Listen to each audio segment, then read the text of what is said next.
Before We Fall, Chapter 5, Hannah. Today isn't a typical day off for me. If it were, I'd be at home on my couch watching my favorite reality shows. Still, today is special because my best friend and fellow doctor Cassie also has the day off. This rarely happens, and I couldn't be more excited to see her outside of work. I've been looking for a place for months and have 2 open houses scheduled for today, and Cassie is coming with me after a walk in my favorite park. Okay, Hannah, you've been excited about this. Don't let this shit with your father throw things off. Enjoy the day. I've been up for hours and need to get out of the house before I go insane with waiting. I pick up my phone and text Cassie. I'm heading to the park early. Let me know when you get there. Grabbing my keys from their spot next to the door and slipping on my sneakers, I'm ready to go. I've been waiting for this all week and can't keep the smile off my face as I walk out of my apartment and down the hall to the stairs. I love my apartment complex and the cute historic neighborhood that it's in, with its cobbled streets and alleys littered through the neighborhood. Not to mention all the incredible historic homes and how friendly people are in the community. I couldn't help but think about how I'll miss this place once I find a new house. I like it here, but it's time to move on, and this neighborhood just doesn't have everything I'm looking for. As I walk up to the park, I'm surprised to see Cassie leaning against the iron gate. Cassie is beautiful, her long dark hair pulled up in a high ponytail and wearing a matching exercise top and bottoms. She's also taller than me and has legs that seemingly go on forever. Cassie, how did you get here so quickly? I shout, jogging over to her. I can't miss out on some extra walking time. I need to keep my ass in shape, she calls back, reaching for me and wrapping me in a hug. Cassie is my person. She's everything to me and is the one that supports me in everything I do. We went through medical school together and then got jobs at the same hospital in the same department, which is still hard to believe. We start down our usual tree-lined trail quickly enough to feel like we get a workout, but slow enough to talk without being too winded. It's late summer, one of my favorite times of the year. The weather is still hot, but not overbearingly so. Tell me about the houses we're visiting today. The first one is a few blocks from here, which is nice. It's way closer than the apartment, so I can always walk here and enjoy the park.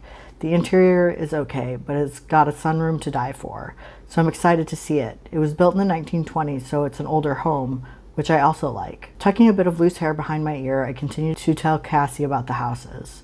The second home is newer. It was built in the 1980s and is much more open than the others, but it's farther away from the park, my old neighborhood, and the hospital, so it would increase my commute to and from work, which is a downer. The price is great though, so I want to check it out.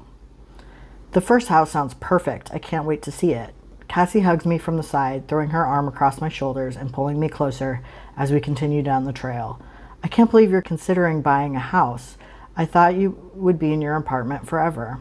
Yeah, me too, but something just feels right about it, like it's time to get my own place and settle a bit more. I can't help but think about my conversation with Marshall and feel a wave of sadness and resentment. What's with the sad face all of a sudden? Ugh. Marshall called me earlier this morning, and it's thrown me for a loop. Ew, what did he want? He was going on about how I need to take a vacation and disappear for a month or 2 because of a case he's working on. I don't know if I believe him or not. He sounded serious, but he did the first time he tried to pull something like this with me too. Does this feel different? Honestly, it does. He seemed scared. He was worried for me and thought that something might happen to me. I'm so torn. I don't know if I should believe him, and it's driving me crazy. I walk faster, hoping to burn off some of my anxiety. Cassie speeds up to catch me. Her long legs make quick work of the short distance I put between us. I mean, what's the worst that could happen if you take some time off?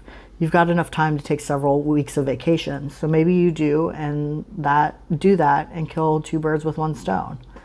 I don't know. It's just, I don't want to do it because he told me to. I want to decide for myself, and right now I don't have enough information to make an educated decision.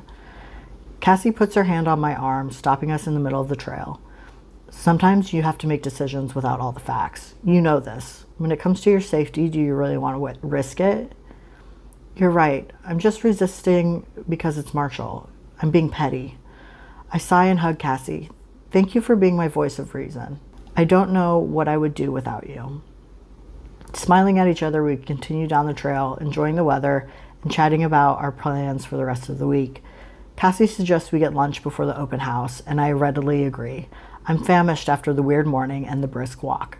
I definitely need to refuel. Let's go. Chapter 6. Hannah. Walking into the house closer to the park, I immediately know it was the one for me.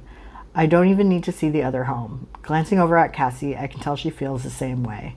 The house is actually plain, but the sunroom is to die for. It's beautiful, bright, and warm. It's everything I want. The rest of the house is relatively standard with a room and bathroom downstairs, the primary bedroom upstairs with an ensuite, and one more room on the second floor that I can use as an office or guest bedroom.